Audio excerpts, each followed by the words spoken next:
श्याम जैसे ही बक्से को खोलकर देखता है, उसकी आंखें खुली की खुली रह जाती है। वह उसमें अपने पापा व चाचा की फोटो देखता है, जो उस बूढ़ी औरत के साथ खिंचाया गया होता है। उसे समझने में कतई भी समय नहीं लगता कि यह वही लोग हैं जिनके बारे में बूढ़ी दादी बात कर रही थी। वह समझ जाता है कि यह मेरी अपनी सगी दादी हैं। वह अब अपनी दादी को लेकर बहुत चिंतित हो जाता है। वह उन्हें इधर उधर पागलों की तरह खोजने लगता है। दादी के प्रति उसका प्यार उमड़ने लगता है।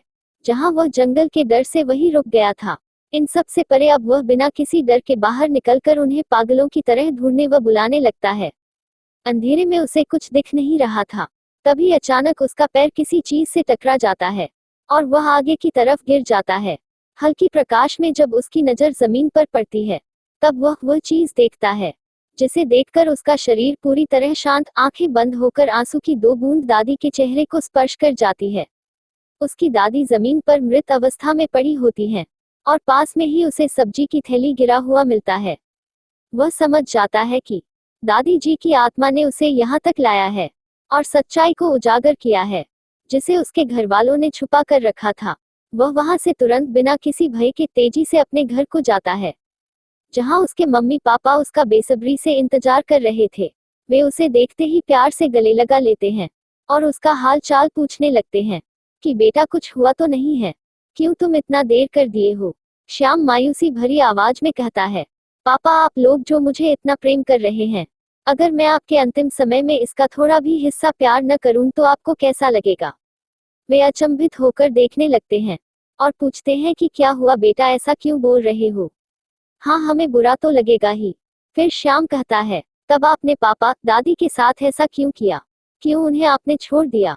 यह सुनकर श्याम के पापा मम्मी बहुत शर्मिंदा होते हैं और कहते हैं कि बेटा हमसे गलती हो गई, मैंने दादा दूजी के चक्कर में वह गुस्सा होकर ऐसा गलत काम कर दिया। बेटा मैं सुबह होते ही उन्हें खोजने जाऊंगा और उन्हें अपने घर लाऊंगा और उनकी खूब सेवा करूंगा। बेटा तुम देखना बस। श्याम उनके ख्याली पुलाव को सुनकर गुस्सा भी हो रहा था और दुख भी महसूस कर रहा था। वह पापा को बीच में ही टोककर कहता है, पापा दादी जी नहीं रही। यह सुनते ही श्याम के पापा फूट फूट कर रोने लगते हैं। इतनी रात को रोता देख उसके चाचा भी उसके घर आ जाते हैं।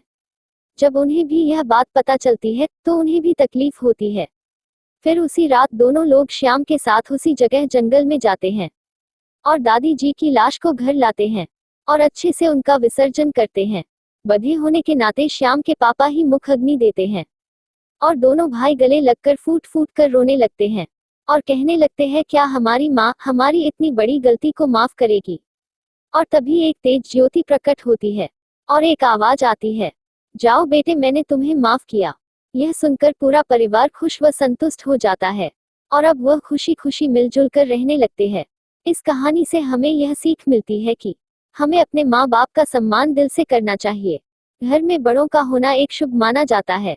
घर में पिता का योगदान छत की तरह होता है।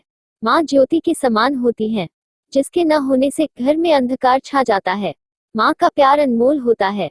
उनका लड़का लाख गलत करे पर माँ की नजर में हमेशा सही होता है। ऐसे हो बेहतरीन कहानी के लिए चैनल को लाइक शेयर व सब्सक्राइब जरूर करें। Thank you.